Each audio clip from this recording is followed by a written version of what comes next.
Ia masih berpikir bahwa dirinya adalah anak-anak. Namun, ia tidak tahu bahwa dirinya yang sudah dewasa sekarang beratnya 100 pon.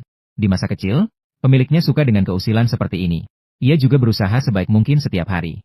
Namun, ia tidak tahu bahwa menjilat seperti ini kini menjadi beban bagi pemiliknya. Meskipun pemiliknya sudah muak, menariknya dari tempat yang paling nyaman baginya. Namun, pada hari itu, sekali lagi, ia diusir keluar.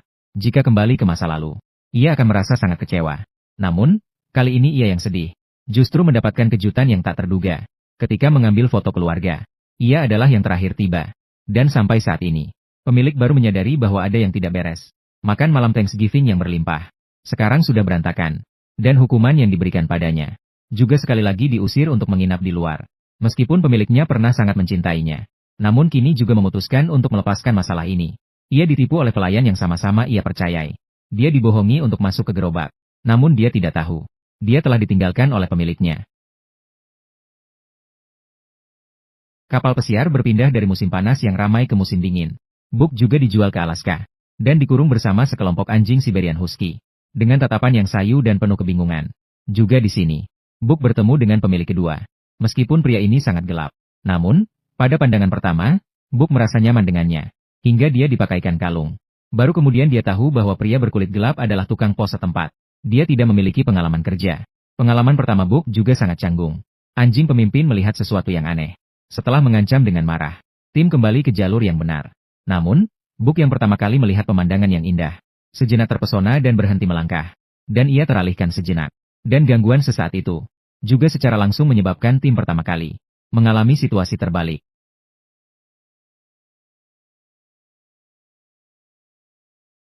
Dikritik dengan keras oleh anjing-anjing lainnya. Anjing Book juga merasa sangat malu. Namun meskipun ia ingin menebus kesalahan, tapi sejak kecil ia dimanjakan. Tidak berjalan jauh, ia sudah kehabisan tenaga. Meskipun malam pertama berbaur dengan keluarga besar, Book hanya bisa beristirahat di sarang salju. Namun yang membuatnya lebih sedih selain ditinggalkan pemilik, lebih pula dari penolakan rekan-rekannya.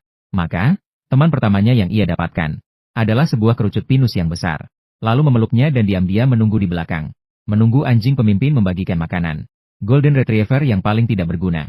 Selalu dibuli oleh anjing pemimpin. Dan melihat pemandangan ini, Book baru di sini juga sangat mengerti tentang urusan anjing. Meskipun mengejutkan semua anjing. Namun bagi anjing pemimpin, ini adalah hal yang sama sekali tidak diperbolehkan. Sebagai pemimpin, ia adalah otoritas mutlak dalam kelompok. Meskipun ia sudah minum hingga hampir muntah, menginjak tanah membuat lubang baru, mereka tetap akan tanpa ampun menyatakan sikapnya sebagai raja. Anjing-anjing lain tidak berani bergerak. Tapi Book, yang menjalani kehidupan mewah, sama sekali tidak tahu bahwa ini adalah aturan di dunia anjing. Maka ia menjadi yang pertama melakukan perlawanan. Di depan anjing pemimpin, berjuang di atas es di samping, menginjak tanah dan menciptakan lubang baru.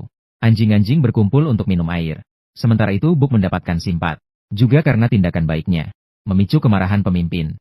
Anjing pemimpin merasa posisinya terancam. Jadi pada saat perjalanan berikutnya, sesekali menggunakan berbagai trik licik. Dengan sengaja menyulitkan Book agar ia mendapat banyak penderitaan. Tipu muslihat berhasil. Rencana jahat berhasil. Anjing pemimpin baru merasa sedikit lega. Tanpa disadari, posisi dia segera akan sepenuhnya terbalik dengan Book. Suatu kali dalam perjalanan mengantarkan surat, istri pemilik secara tidak sengaja menginjak dan memecahkan es. Tidak memberinya waktu untuk bereaksi. Langsung jatuh ke dalam lubang yang membekukan. Melihat tuan pria berlari ke depan. Semua teman tidak bergerak sedikit pun. Maka Book yang sangat perhatian terhadap pemiliknya, mengikuti langkah pemiliknya sendirian. Namun, sebelum mereka sampai di sana, nyonya pemilik sudah terbawa oleh air es yang deras. Melihat pemilik yang berkaki dua tidak bisa mengejar, Book segera berlari ke depan. Hanya dengan satu lompatan, ia langsung melompat ke dalam air. Meskipun bulunya sangat tebal, tapi segera saja air es yang membekukan membuatnya kaku. Namun, meskipun begitu, Book tetap berjuang untuk berenang ke samping nyonya pemilik. Mengangkatnya di punggungnya, menggunakan kepalanya untuk membentur permukaan es terdekat. Saat hampir tenggelam di air, Book yang mengerahkan semua tenaga, akhirnya berhasil membenturkan es setebal 10 cm. Namun, saat nyonya pemilik diselamatkan, Book juga telah menghabiskan semua tenaga. Hal ini menyebabkan ia tidak dapat mencengkeram permukaan es yang licin. Akhirnya, ia dengan malang terseret oleh arus sungai di atas permukaan es. Dengan gelisah ia memanggil penyelamat istrinya. Untungnya, tidak jauh dari situ, terdengar suara Book menghantam permukaan es. Hal ini memberinya kesempatan untuk menemukan posisi yang tepat. Ia segera mengeluarkan pisau kecil. Dengan gila ia mulai memukul es. Tetapi permukaan es yang tebalnya lebih dari 10 cm. Sebuah lembaran logam. Sama sekali tidak cukup untuk menggoyangkan. Pisau itu pun dengan mulia pensiun. Yang tersisa untuk Xiao Hei hanyalah kepalan tangan. Buk! Buk! Saat Xiao Hei mengira Buk sudah mati, ia bersiap untuk menangis. Tiba-tiba sebuah tongkat muncul di depan matanya. Xiao Hei tidak sempat memeriksa asal-usulnya. Dalam sekejap saat ia menangkapnya, ia segera mulai menusuk permukaan es dengan gila. Hingga ia berjuang mati-matian selama setengah hari. Xiao Hei baru menyadari inti masalah. Tak disangka, saat ia menoleh, ia baru menyadari bahwa yang menyerahkan tongkat itu, ternyata anjing yang mati-matian ingin diselamatkan adalah Buk. Buk! Momen hangat antara pemilik dan bawahan membuat anjing pemimpin terlihat licik. Sambil berubah menjadi telinga pesawat, ia juga memikirkan cara untuk membunuh Buk. Malam itu, anjing pemimpin pun memutuskan untuk membalas dendam. Kebetulan Buk melepaskan mangsanya. Anjing pemimpin melangkah cepat mendekat, dengan sengaja menggigit mati kelinci itu. Saat itu, ia menganggap dirinya sebagai Raja Serigala. Dengan sikap seorang raja, menatap Buk dengan mengintimidasi. Karena Buk telah melepaskan mangsanya, ia memiliki cukup alasan untuk melaksanakan penghakiman raja. Memanfaatkan ketidakWaspadaan Buk yang merasa bersalah, ia menyerang dengan cepat menggigit tenggorokan Buk. Meskipun peringatan Buk lebih banyak 2 kali lipat dari anjing pemimpin, tapi sifatnya yang baik, hanya menghindar tanpa melawan. Namun meskipun ia tidak ingin bertikai dengan teman-temannya, namun, si anjing hibrida tetap menggigit tanpa melepaskan. Ia memang tidak pandai bertarung, apalagi tidak sekuat si anjing hibrida yang liar. Tentu saja, ia bukan lawan bagi si anjing hibrida. Ia digigit di leher dan terlempar jauh. Ia terjatuh dengan kepala berputar-putar. Ia tidak bisa mengangkat kepala untuk sementara waktu. Sementara si anjing hibrida juga memanfaatkan kesempatan ini. Sambil mengejek, ia bersumpah kepada rekan-rekannya.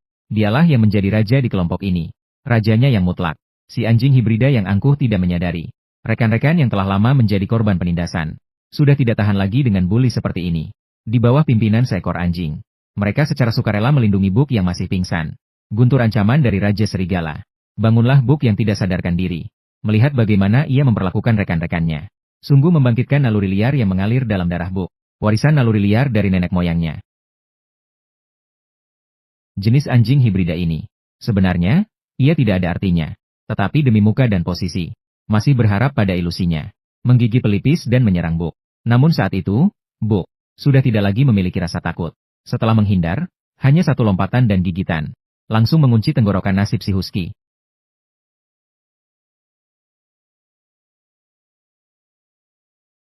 Saat diinjak di bawah kaki, tatapan ketakutan si anjing ras campuran. Hal ini juga mengungkapkan, sekarang ia mengerti siapa yang sebenarnya adalah bos. Para sahabat bersorak gembira.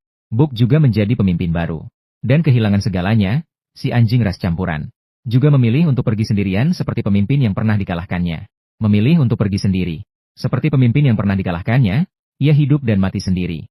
Tentu saja, pada pagi hari berikutnya, si pria berkulit gelap juga tidak melihat keberadaannya.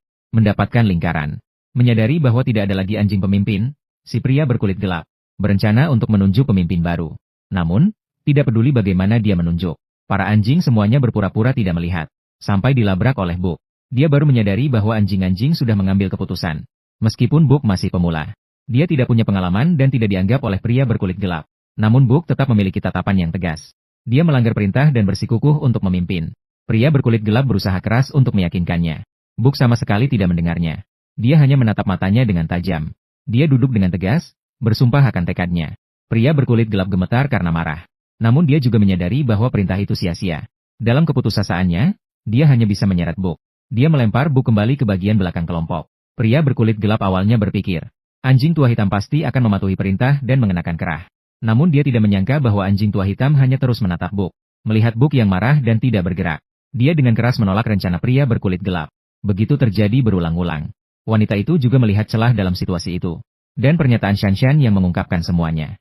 Anjing-anjing bersinar sebagai jelas bahwa ini menunjukkan pelajaran yang jelas. Mereka memiliki pemimpin baru dalam kelompok mereka.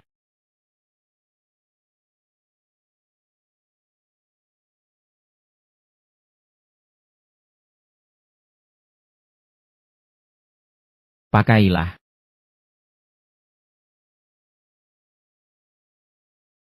Buk berdiri tegak dengan percaya diri. Buk merasa terikat oleh tanggung jawab. Menerima kehormatan pria itu. Lalu menoleh melihat rekannya. Dan membuat keputusan yang seharusnya diambil oleh anjing pemimpin. Dengan satu perintah, Buk langsung melesat ke depan. Perasaan dorongan yang belum pernah terjadi sebelumnya. Juga, Pria berkulit gelap merasakan pengalaman yang luar biasa seperti sebelumnya. Namun meskipun kelompok itu bergerak dengan cepat, pada hari pertama Book menjabat, memberikan pengalaman dalam karirnya. Pengalaman putus asa yang belum pernah dialami oleh semua pemimpin. Longsor yang tidak tepat waktu, rubah menyerang mereka, dan menghadapi situasi seperti itu. Namun pria berkulit gelap memberikan perintah yang salah. Namun dia berencana untuk menghindarinya. Dalam pandangan Book, itu adalah tindakan yang membahayakan nyawa. Book mengabaikan perintah, dengan cemas mencari jalan hidup yang mustahil. Untungnya, keberuntungannya cukup baik. Akhirnya ia menemukan tempat untuk bertahan hidup. Ia memimpin sekelompok teman. Perintah manusia, yang mempertaruhkan segalanya. Menghampiri kaki gunung es yang mustahil untuk bertahan hidup. Berlari menuju sesuatu yang tampaknya mustahil di bawah kaki. Tidak.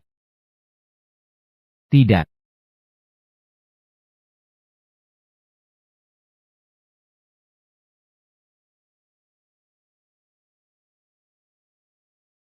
Cepat, cepat, cepat.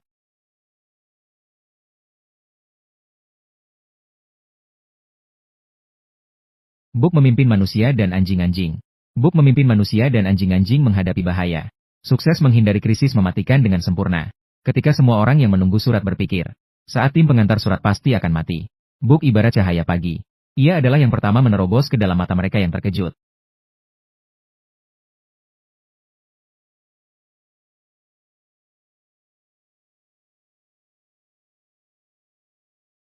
Kita berhasil. Lihat, kita tidak terlambat. Ini adalah momen terbaik Book. Namun karena sebuah surat yang tersebar melalui radio, ia tetap tereliminasi oleh teknologi. Kembali menjadi barang yang diperjualbelikan di pasar anjing. Barang yang dipilih oleh manusia. Dibuang sekali lagi. Hanya teman-temannya yang menemani Book. Mereka berpelukan satu sama lain. Semua orang tahu ini adalah perpisahan terakhir. Meskipun mereka beruntung.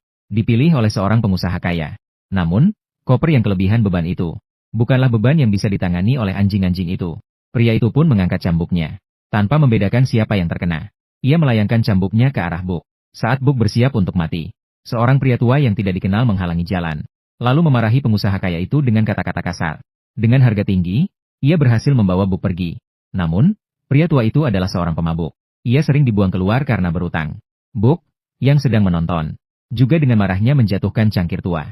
Meskipun pemilik ketiga, dengan marah ingin memukulnya. Namun, Book tetap tanpa rasa takut. Di depan pria tua itu, ia mencuri botol alkohol. Setelah menguburnya di halaman, ia bahkan duduk di atasnya. Dan saat itu, pria tua yang ingin mengambil kembali minuman itu tidak bisa menggerakkan Book. Aku juga mengerti. Book ingin mengungkapkan sesuatu. Maka pria tua itu berkata kepada Book, mengatakan sebuah rahasia yang terpendam selama bertahun-tahun. Dia hari ini mabuk, karena anaknya yang mengambil uang harta pernikahannya. Di brainwash oleh menantunya. Tidak mau lagi bertemu dengannya. Namun karena Book, dia menyadari segalanya. Maka untuk masa tuanya, dia memutuskan untuk membawa Book. Mencari harta yang hanya dia tahu. Book tidak mengerti maksudnya. Tapi mereka saling bergantung hidup dan mati. Sendirian membawa pria tua itu. Menuju perjalanan untuk membantu pria tua mengejar mimpinya. Di kaki sebuah gunung bersalju. Dia membantu pria tua menemukan emas. Dan bukan hanya sedikit. Namun saat satu orang dan satu anjing. Dengan senang hati berlari menuju satu sama lain. 4 kaki putih yang panjang. Tiba-tiba melintas di depan Book. Book belum pernah mengalami hal yang begitu mendebarkan. Segera berlari ke arah cahaya putihnya. Akhirnya orang tua itu membiarkan Book pergi. Book juga menjadi raja serigala. Memiliki istri dan anak-anak. Dan memiliki kehidupan yang sempurna.